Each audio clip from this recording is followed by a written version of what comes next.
அனைவருக்கும் வணக்கம். மாற்றம் ஒன்றே மாறாதது. சரிங்களா, இன்னைக்கு ஈவினிங் டிஎன்பிஎஸ்சி ஒரு அறிவிப்பு கொடுத்துருந்தாங்க. அந்த அறிவிப்பு என்னன்னா, சிபிடி கிடையாது, இனி இந்த ஓஎம்ஆர்ல தான் இந்த 2A மெயின்ஸ் நடக்க போகுது அப்படின்னு சொல்றாங்க. ஸோ அந்த அறிவிப்பு ஏகப்பட்ட ஃபோன் கால்ஸு, நிறைய பேர் கேட்டிருக்கீங்க என்ன பண்ணுறது, அடுத்து என்ன பண்ணுறதுன்ட்டு. ஸோ ஒன்றும் இல்லைங்க, ப்ராக்டிஸ் பண்ணது தான். இங்கே புதுசாக இன்னும் வேறு ஏதாவது ஒரு இது கொண்டு வந்தால் தான் நமக்கு இது.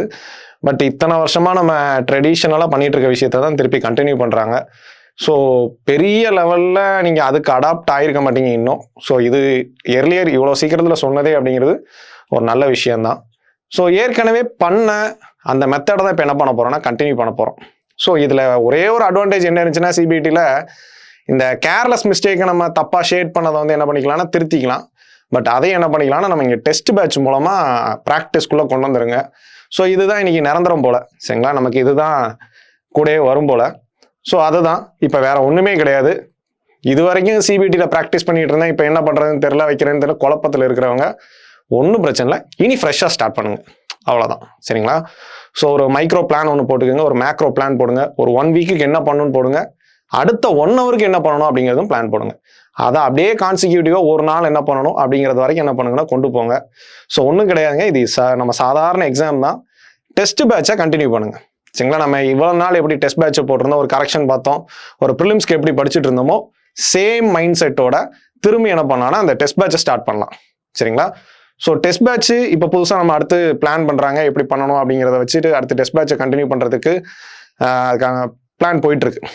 சரிங்களா, ஸோ அடுத்த கட்டம் என்ன பண்ண போகிறோம், இப்போ இவ்வளோ நாள் போயிடுச்சு, ஓகே, நாளையிலேருந்து ஃப்ரெஷ்ஷாக ஸ்டார்ட் பண்ணுங்கள். ஸோ சிலபஸை கையில் எடுங்க. சரிங்களா, ஸோ சிலபஸை என்ன பண்ணுங்கன்னா பிரெயின் ஸ்டார்மிங் பண்ணி எவ்வளோ தூரத்துக்கு ஸ்ப்ளிட் பண்ண முடியுமோ ஸ்ப்ளிட் பண்ணி உங்களோட ஏரியாவுக்கு ஏற்ற மாதிரி என்ன பண்ணுங்கன்னா ஃபஸ்ட்டு பிரிங்க.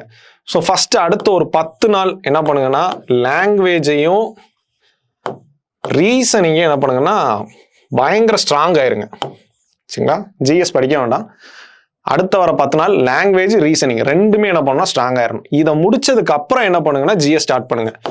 ஒன்ஸ் நீங்க ஜிஎஸ் ஸ்டார்ட் பண்ணதுக்கு அப்புறம் இதுல டெய்லி என்ன பண்ணுங்கன்னா ஒரு டெஸ்ட் ஒன்று போட்டுருங்க. சரிங்களா, ஸோ ஜிஎஸ் என்ன பண்ண போறது இல்லைன்னா உங்களுக்கு இதை தாண்ட போறது இல்லை. ஸ்கூல் புக் இருக்கு, பிளஸ் பார்த்தீங்கன்னா policy notes, degree standard materials, plus current affairs. சரிங்களா, இவ்வளோ ஏரியா இருக்கு. சரிங்களா, இவ்வளோ ஏரியா தான் என்ன பண்ணுவாங்கன்னா ஜிஎஸ் இதுக்குள்ளே இருந்து தான் மிக்ஸ் ஆகி வெளியே வரும். ப்ராபப்ளி இதுக்குள்ளே இருந்தால் கேட்க முடியும். அப்போ நீங்கள் என்ன பண்ணுங்கன்னா அந்த ஒரு 100 மார்க்குக்கு ஃபஸ்ட்டு ரெடி ஆயிடணும். அதாவது நம்ம ஏற்கனவே நல்லா தெரிஞ்ச லாங்குவேஜ் ப்ளஸ் ரீசனிங்ன்றது பார்த்தீங்கன்னா ஒரு டிசைடிங் ஃபேக்டர் தான். ஏன்னா கொஸ்டின் பேப்பராக வரும்போது பார்த்தீங்கன்னா எப்படி வேணாலும் வரலாம். அதனால ரீசனிங் நல்லா ஸ்ட்ராங்காக இருங்க. அதுக்கப்புறம் தினம் அதில் என்ன பண்ணுங்கன்னா ஒரு டெஸ்ட் ஒன்று போட்டே ஆகும். சரிங்களா, ஸோ இந்த ஜிஎஸ் யாருமே தயவு செஞ்சு இந்த தப்பை செஞ்சிடாதீங்க. நான் உடனே நோட்ஸ் எடுக்க போகிறேன், உட்காந்து ஹேண்ட் ரிட்டன் நோட்ஸ் எடுக்க போகிறேன், நான் பின் பாயிண்டாக படிக்க போகிறேன், வைக்க போகிறேன், தயவு செஞ்சு எதுவும் பண்ணாதீங்க. அது இன்னும் உங்களை டைம் வேஸ்ட் பண்ணும். இங்கே இதெல்லாம் சேர்த்து தான் என்ன பண்ணுவாங்கன்னா மெட்டீரியல் ரெடி பண்ணிட்டு இருப்பாங்க. அந்த மெட்டீரியலை ஃபுல்லாக படித்து முடிச்சதுக்கு அப்புறம் உங்களுக்கு டைம் இருந்துச்சு அப்படின்னா நீங்கள் அடுத்து ஃபர்தராக என்ன பண்ணிக்கலாம்னா அப்டேட் பண்ணிக்கலாம். ஃபர்ஸ்ட் கிடைச்சிருக்கக்கூடிய அந்த மெட்டீரியல் என்ன பண்ணுங்கன்னா கம்ப்ளீட்டாக படித்து முடிச்சிருங்க. 2வது சரிங்களா, டெஸ்ட் பேட்ச். இந்த டெஸ்ட் பேட்ச் தான் பானாஸ்திரம் மாதிரி இப்போ இதுதான் காப்பாற்ற போகுது. இந்த டெஸ்ட் பேட்சை எப்படி நீங்கள் ப்ரிலிம்ஸுக்கு கூட்டமாக டெஸ்ட் போடுவீங்களோ அதே ஃபோர்ஸோட திருப்பி என்ன பண்ணுங்கன்னா போடுங்க. ஏன்னா இந்த டெஸ்ட் ப்ராக்டிஸ் தான் என்ன பண்ணுன்னா உங்களோட எரரை குறைக்குங்க. நல்லா ஞாபகம் வச்சுக்கோங்க, இந்த டெஸ்ட்டை பொறுத்த வரைக்கும் யாரு அதிக மார்க் வாங்குறாங்கிறது பிரச்சனை இல்லை, யாரு கம்மியான எரர் பண்ணுறாங்க அப்படிங்கிறது தான் டிசைடிங் ஃபேக்டராக இருக்கும்.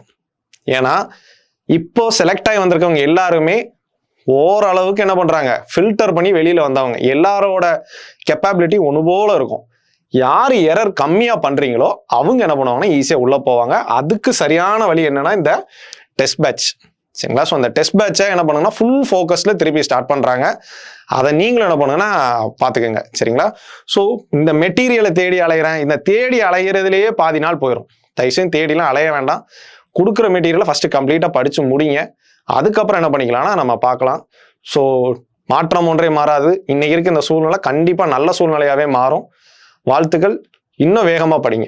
நன்றி.